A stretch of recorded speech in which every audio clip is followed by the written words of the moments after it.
విధులు మరియు మా భారతీయ జవాన్ కిసాన్ పార్టీ పదాధికారులు ఎవరంటే తెలంగాణ స్టేట్కి సంబంధించిన మరియు జిల్లాలకు సంబంధించిన అందరు పదాధికారులకి నేను అభినందన తెలియజేస్తూ ఉన్నాను.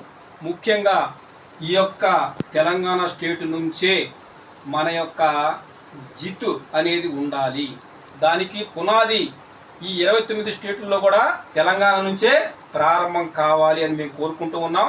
దానికి తగిన విధంగా ఈరోజు మన నేషనల్ ప్రెసిడెంట్ నారాయణ ప్రభాకర్ అంకుష్ గారు కూడా వచ్చున్నారు. అలాగే జగ్బీర్ సింగ్ హర్యానా నుంచి కూడా వచ్చున్నారు. అలాగే పక్క రాష్ట్రమైన ఆంధ్రప్రదేశ్ నుంచి కూడా స్టేట్ ప్రెసిడెంట్ వీళ్ళందరూ కూడా వచ్చున్నారు. కానీ మేము చెప్పబోయే విషయం ఏంటంటే ప్రస్తుతం సమాజానికి ఏం కావాలి అని అంటే విద్య, వైద్యము, న్యాయము. విద్య, వైద్యము, న్యాయము ఇవి అందట్లేదు. ఇవి అందించడం కోసం భారతీయ జవాన్ కిసాన్ పార్టీ స్థాపించింది మాజీ సైనికులు. ఎవరో మాజీ సైనికులు. సైనికులు ఎప్పుడూ కూడా తన యొక్క నష్టపోతాడు కానీ ప్రజల్ని కాపాడటానికి తన ప్రాణాలు కూడా అర్పిస్తారు. అలాంటి వాడు సైనికులు. అలాంటి సైన్యం స్థాపించిన ఈ పార్టీ భారతదేశానికి రక్షణ కల్పిస్తుందని మేము తెలియజేస్తూ ఉన్నాము.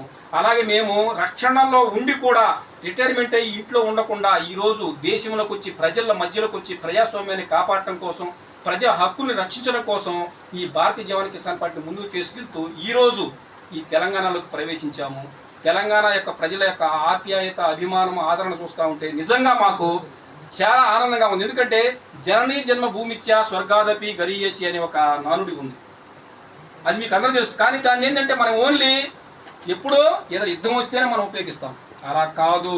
అలాంటి సైనికులను కన్నా ఎవరైతే తల్లులు ఉన్నారో ఆ తల్లుల్ని రక్షించడం కోసం, ఆ సైనికుల యొక్క కుటుంబాన్ని రక్షించడం కోసం, రైతులను రక్షించడం కోసం, యువతను రక్షించడం కోసం, మహిళలు రక్షించడం కోసం ఈ భారతీయ జవాన్ కిసాన్ పార్టీ నడువు బిగిస్తుందని మీకు తెలియజేస్తూ ఈ యొక్క మీడియా వచ్చిన సభ్యులందరూ కూడా ధన్యవాదాలు తెలియజేస్తూ మా వాణిని ప్రజల దగ్గర కూడా మీరు తీసుకెళ్ళి ఈ యొక్క మా మేనిఫెస్టో విషయాన్ని కూడా అందరూ తెలియజేయాలని కోరుకుంటూ ముఖ్యంగా ఈ సభ నడిపిన తెలంగాణ రాష్ట్ర అధ్యక్షులు జి సురేంద్రనాథ్ గారికి మరియు పి సత్యప్రసాదరావు గారికి మరియు వాళ్ళ టీం సభ్యులందరికీ కూడా నేను ధన్యవాదాలు తెలియజేస్తూ సెలవు తీసుకున్నాను. జై హింద్.